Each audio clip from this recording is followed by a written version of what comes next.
어떤 화가라고 한다면 뭐 기술적인 분야보다는 제가 이제 추구하는 분야를 얘기해 드리는 게 더 나을 것 같은데요. 저는 그냥 제 그림을 보고 그냥 사람들이 감상하면서 좀 위로를 받는 그런 작품을 하고 싶은 그런 화가로 남고 싶습니다. 누군가에게 위로를 전하는 작품을 그리는 화가 선의영. 그녀를 만나러 한 미술관에 찾았다. 도원 화가로 불리는 선의영 화백은 어떤 작가일까?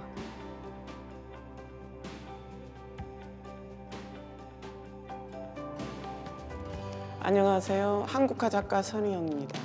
제 직업은 이제 화가이면서 미술관 운영하는 것입니다.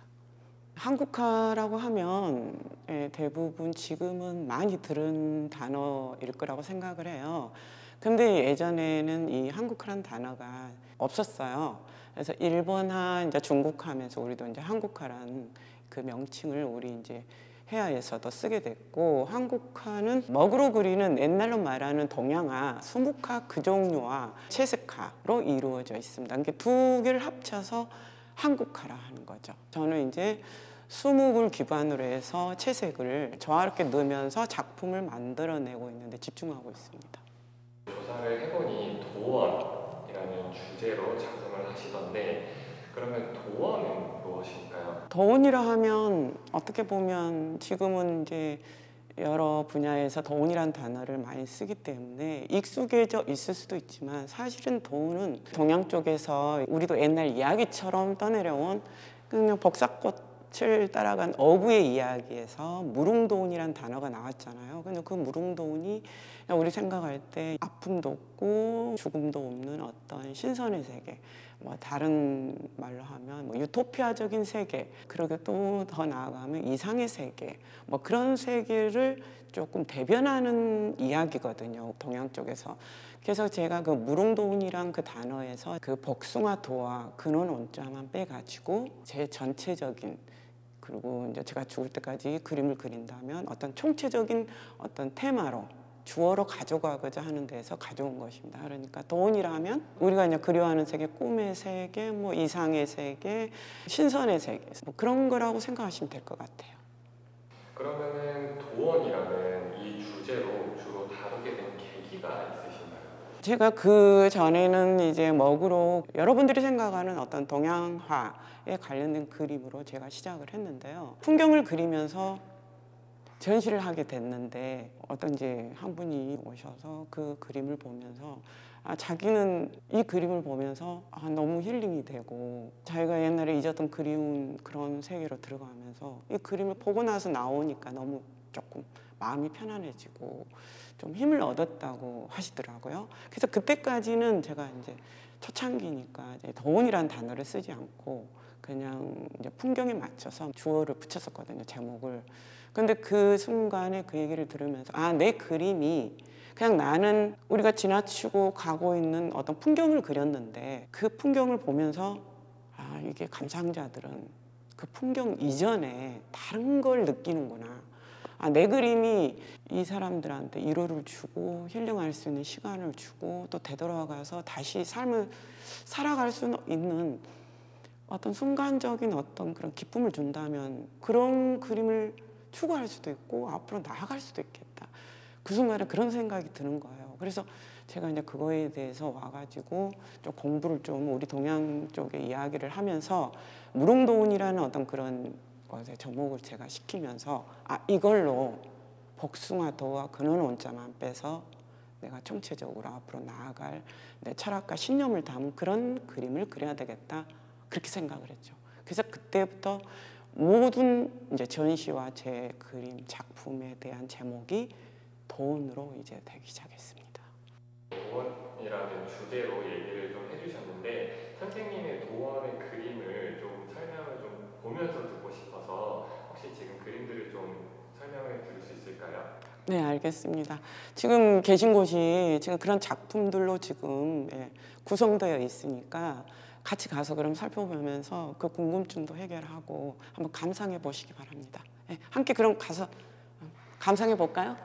지금 이 미술관이 공간이 5공간으로 이루어져 있거든요. 그 공간들마다 같은 얘기를 하고 있는 걸 좀 묶어놨어요. 그래서 제가 이 공간을 움직이면서 작품들을 좀 설명해 볼까 합니다. 첫 번째 들어와 가지고 감상자들이 맞이하는 공간이에요. 첫 공간에 제가 보시면 이걸 가지고 수묵현대화라고 합니다. 수묵현대화라고 제가 명칭을 삼았는데요. 먹으로만 그려져 있는데 실경처럼 보이는데 실경이 아니고 약간 제가 재해석해낸 현대적으로 좀 모던하게 해석해 놓은 그림들을 제가 걸어놨습니다. 구성적으로 보면 지금 가로가 길고 세로가 짧은 그림들이 걸려져 있어요.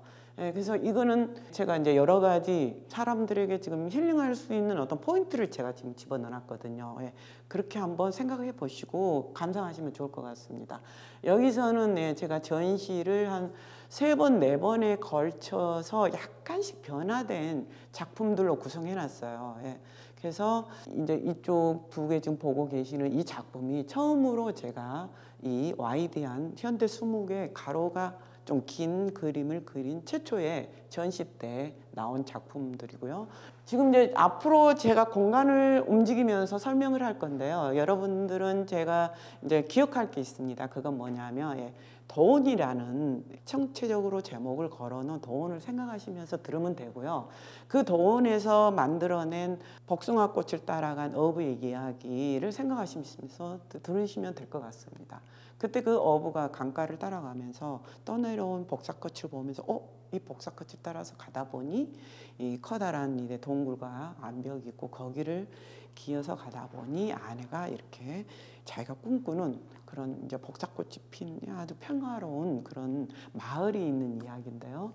그래서 그 도원이라는 그 이야기를 제가 담백하게 수묵으로만 이뤄서 제가 해놨습니다. 그래서 여러분들이 보는 작품마다 눈에 보이는 길이 있고 보이지 않는 길이 있습니다. 그 길은 뭐냐면은 보이는 길은 그냥 따라가면 되고요. 보이지 않는 길은 바람이 좀 통하는 길, 또 색으로 이렇게 빠져나가는 길, 그 다음에 바위나 이렇게 무게로서 빠져나가는 길, 이런 것들을 제가 안에다가 이게 코드처럼 넣어놨거든요. 그래서 여러분들은 길이 없네 하는데도 어디론가 자기 자신이 빠져나가는 것처럼 느껴지는 그 평화로운 느낌을 얻을 수가 있을 거예요. 근데 그건 제가 다 거기다가 여러분들이 빠져나가게끔 제가 만들어 놓은 요소가 있습니다. 그걸 찾아보는 것도 재미있을 것 같고요. 그 다음에 그 길을 따라서 한번 편안하게 그 자기가 꿈꾸는 세상으로 가보는 것도 재미있을 것 같습니다.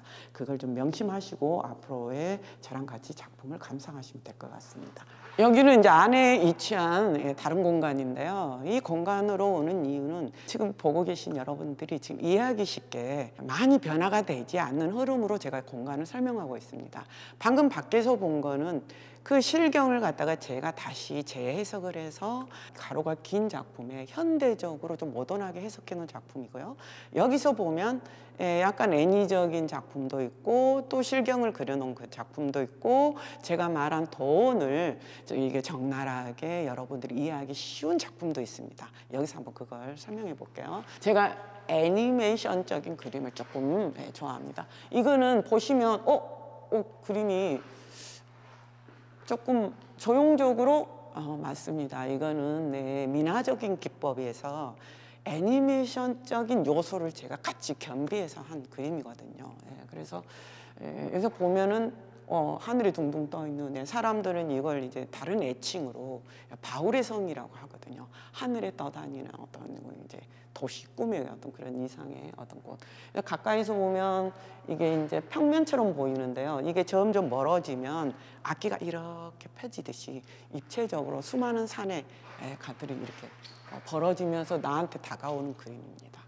그리고 이제 여러분들이 제가 이제 지금 총체적인 제목으로 얘기했던 그 무릉도원의 도원을 그 스토리를 그대로 담아놓은 작품입니다.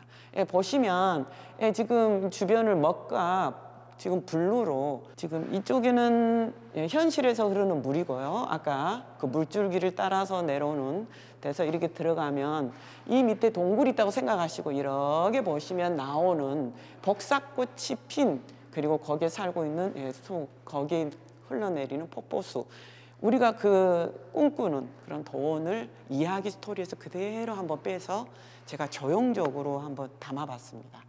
이거는 이제 여기서 서서 이렇게 보시면 이제 낙하산에서 제가 딱 타고 절이 떨어지는 듯한 그런 착각을 일으키는 작품입니다. 그래서 여기 서서 제가 낙하산을 타고 쑥 들어가는 효과를 가지고 있는 작품입니다. 그러면 다음 공간 가볼까요? 자, 그럼 이 공간에서는 약간 화사한 색깔, 그 다음에 또 약간 추상적인 어떤 도형적인 기호로 이루어진 지금 그림 작품들이 지금 걸려져 있는 공간이거든요. 아까는 이제 수묵의 자체를 보여주는 공간이었으면 여기는 그 수묵으로 이루어진 이외에 지금 이제 채색을 좀 강하게 해서 이루어진 작품들로 지금 구성되어 있습니다. 그리고 다 큰 작품들로 이루어져 있습니다. 그러면 한번 살펴볼까요? 이제 대표적인 제 이제 작품입니다. 전시대 작품이고요. 가까이 가서 보시면 이 이제 언들로 이루어진 이 속에 각가지 지금 도식적인 문양들이 들어가 있어요. 그러고 보면 이게 지금 이 먹으로 처음에 그려진 그림 위에 먹으로 다시 올린 건데요. 이 먹으로 올려진 도형이나 도식은 가까이서 보시면 바람, 뭐 구름, 그 다음에 꽃, 집, 산 이런 걸 우리나라 산수를 다시 도형화, 도식화해서 그 위에 먹으로 다시 올려놓은 그런 작품입니다. 제가 이제 말하고자 하는 것은 이 작품에서 우리는 하나의 원이다. 내가 가지고 있는 하나의 세상을 다른 세상 사람들과 다른 사람들과 또 다른 우주 큰 공간에서 서로 어우러지면서 서로 가까이 하고 멀어지면서 함께 공존한다라는 그런 것을 지금 담아놨습니다. 이 세 번째로 보여줄 이 공간은 이제 여기서는 지금 100호와 200호가 지금 들어있는 공간이거든요. 여기서 지금 뭐 호수가 갑자기 나왔는데 그 호수는 여러분들이 옛날 그 엽서가 1호라고 생각하시면 됩니다. 그래서 여기서는 그래서 엽서 100개가 있는 그 100호와 200개가 있는 200호 아주 큰 작품들로만 제가 모아둔 공간입니다. 그럼 여기서 대표적으로 그냥 작품 하나를 소개해 드릴게요. 이 작품은 지금 방금 얘기한 것처럼 엽서가 200장이 있는 아주 큰 작품입니다. 200호 작품이거든요. 근데 이 작품을 보면 처음에는 막 안개가 이렇게 있구나라고 생각을 하시는데요. 이거는 그냥 제가 지리산에 하동호를 제가 스케치해 와서 제가 다시 조형적으로 해석을 해서 지금 담아놓은 작품입니다. 뒤에는 산이 있고요. 그 밑에는 이제 지금 복사코트로 이루어진 꽃마을이 있다고 생각하시면 됩니다. 가까이 가서 보시면 집이 있고요. 좀 꽃으로 이루어진 복사코트로 이루어진 마을이 있고요. 기후 밑으로는 언덕이 내려오듯이 논두렁, 밭두렁이 있고요.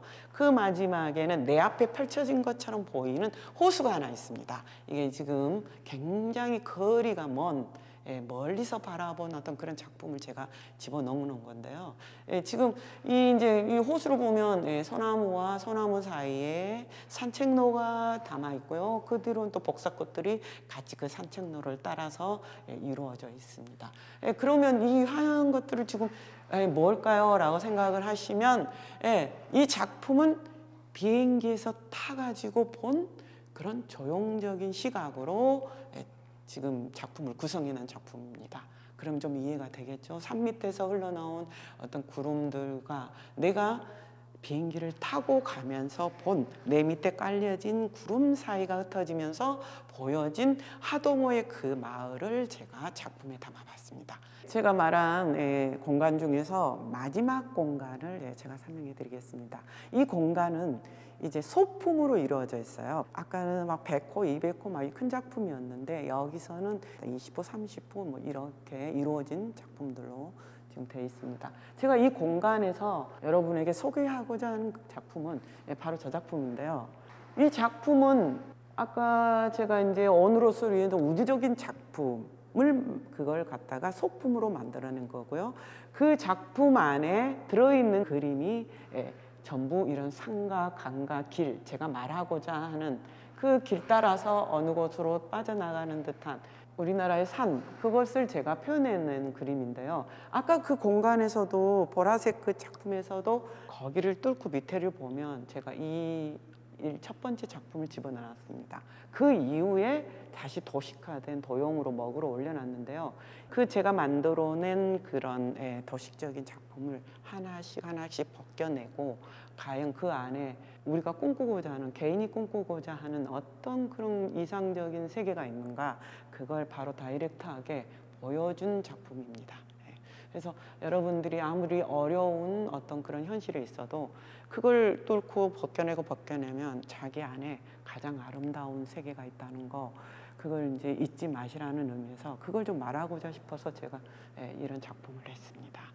그리고 이제 보면은 소품인데요. 이거는 제가 이제 그리고자 하는 어떤 도원에 대한 어떤 소품으로 만들어 놓은 작품이니까 이 작은 작품에도 제가 말하고자 하는 어떤 도원이나 이런 얘기들이 들어 있어요. 궁금하시면 오셔서 한번 감상하면서 자기만의 필링으로 한번 느껴보시기 바랍니다.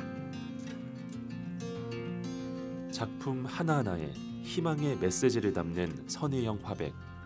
그녀가 숨겨둔 도원을 찾으며 개개인이 직면한 문제의 해법도 스스로 풀어갈 수 있지 않을까.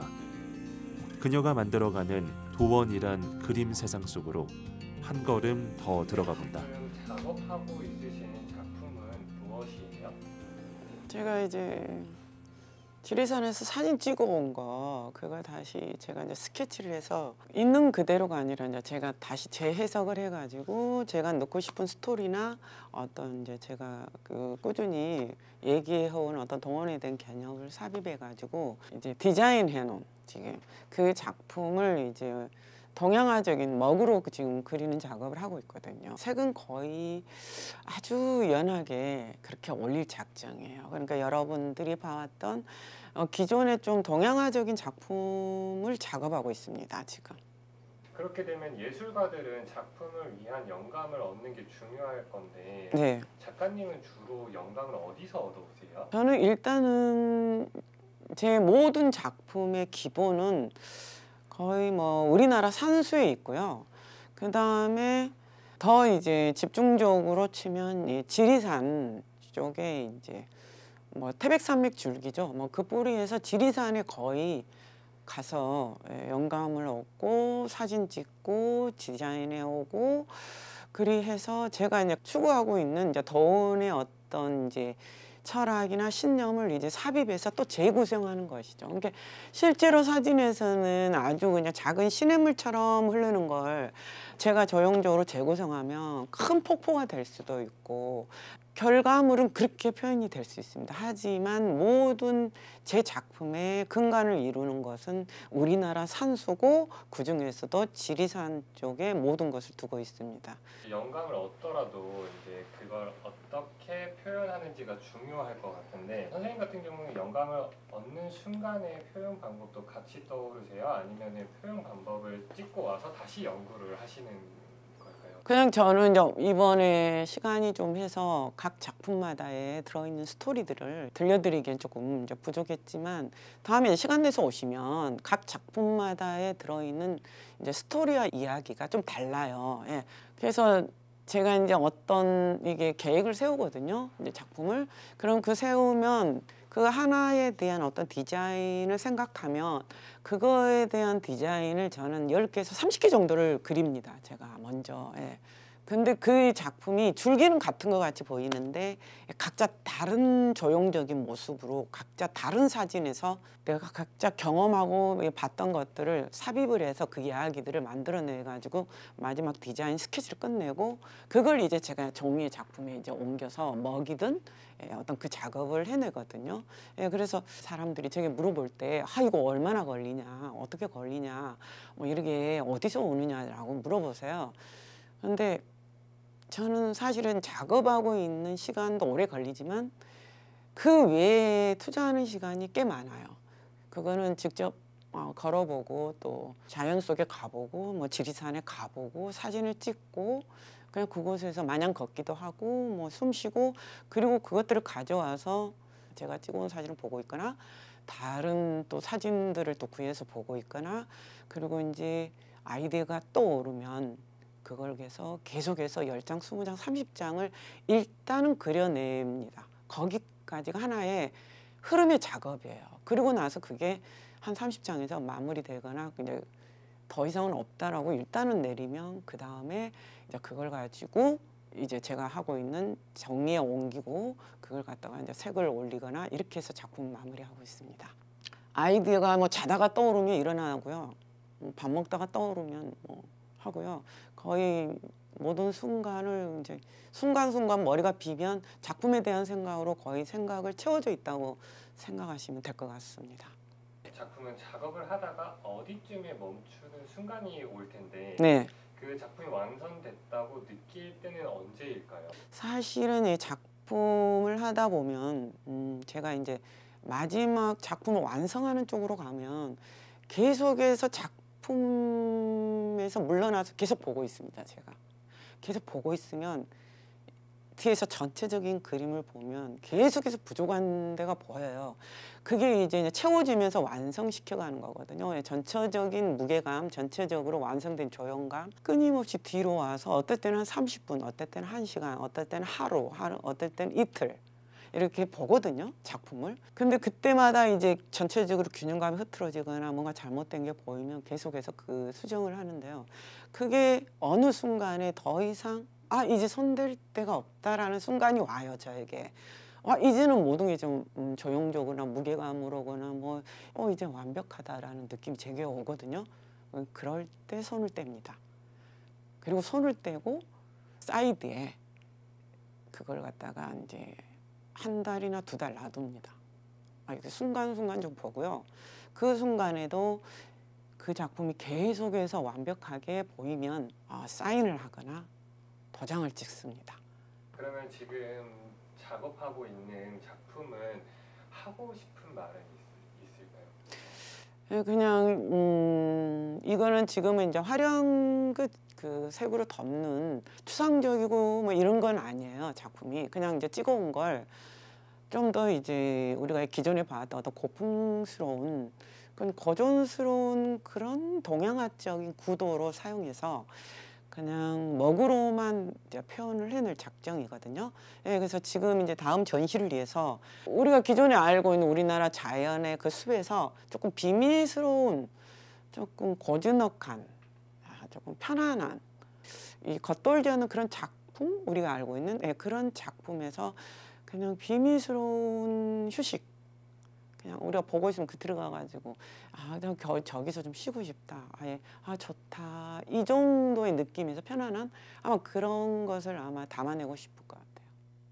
선생님, 그러면 미술관은 어떤 미술관이에요? 제게는 어떻게 보면 이제 터닝 포인트 같은 어떤 그런 장소고 또 제게 또 작품을 안정적으로 일반인들과 소통할 수 있는 그런 공간을 만들어준 중요한 곳이라고 해도 좋을 것 같아요. 제가 그 전에는 이제 제 개인적으로 작품을 준비해서 전시를 하는 어떤 그런 형태로 제 작품을 이제 보여주고 제가 그랬었잖아요. 그래서 이게 이제 일반인들이 제 작품에 대해서 보고 싶을 때 와서 제가 처음에 이제 힐링하는 어떤 그런 작가가 되고 싶다고 했는데 이렇게 미술관을 여기를 맡게 되면서 제가 제 작품들을 전시를 하면서 제 작품을 수시로 이제 보고 싶은 사람들이 와서 제 작품을 보고 그 순간에 좀 위안을 받고 또 자기 또 지금 힘든 거 이런 거 좀 잊어버리고 내가 조금 희망을 얻기도 하고 힐링할 수 있는 그런 작가가 될 수가 있잖아요. 그래서 작품을 걸고 이렇게 관리를 하면서 제가 꿈꿔왔던 감상자들 일반인들에게 제가 할 수 있는 그런 걸 할 수 있게 됐잖아요. 그래서 제가 이제 이 미술관을 들어오는 이유이기도 하고 또 이 미술관이 제 인생에서 작가로서 터닝 포인트가 된다고 말할 수 있을 것 같아요. 그러면 선생님은 사람들이 이 미술관에 와서 무엇을 느끼고 가기를 바라세요?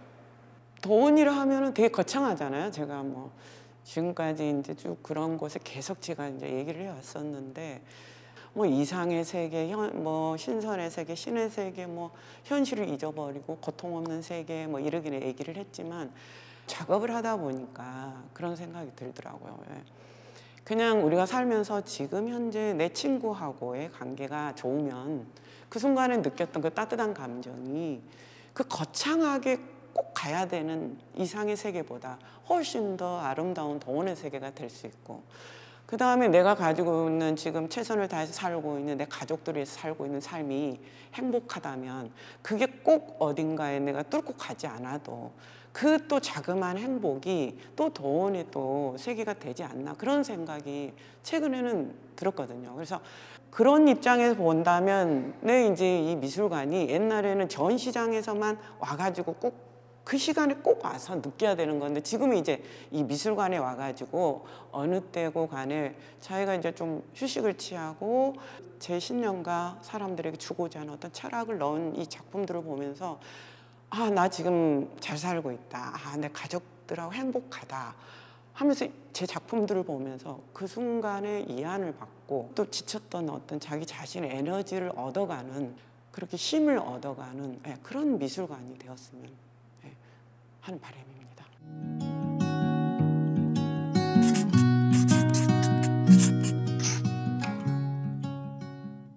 제가 이제 보물이라고 하면 뭐 여러 가지 입장에서 뭐 여러 가지가 생각이 나는데요.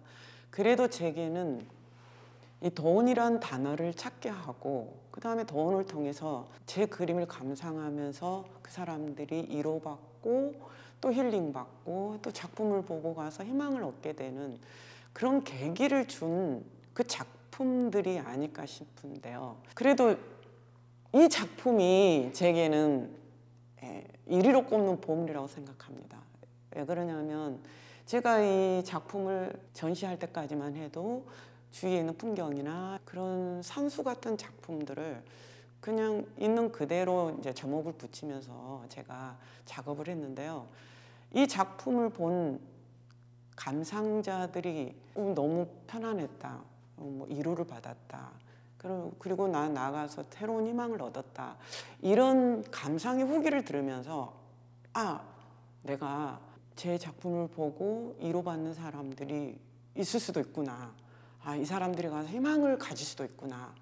아, 그러면 이거에 관련된 내가 철학과 신념을 가지고 한번 앞으로 죽을 때까지 한번 작업을 해봐야 되겠다. 그래서 이 전시를 끝나면서 제가 가서 돈이란 단어를 제가 찾게 됐거든요. 그래서 그 이후로 그 돈이란 단어를 제 작품 전시나 작품의 총체적인 제가 제목으로 쓰게 됐습니다. 그래서 제가 이 작품을 첫 번째 보물로 얘기할 수 있을 것 같아요. 저는 끊임없이 있습니다. 솔직히 말하면. 그리고 제가 어떤 그리고자 하는 그 스케치해놓은 그 다음에 디자인적인 테마가 제게 수십 개, 수백 개가 이미 그려져서 존재하고 있고요.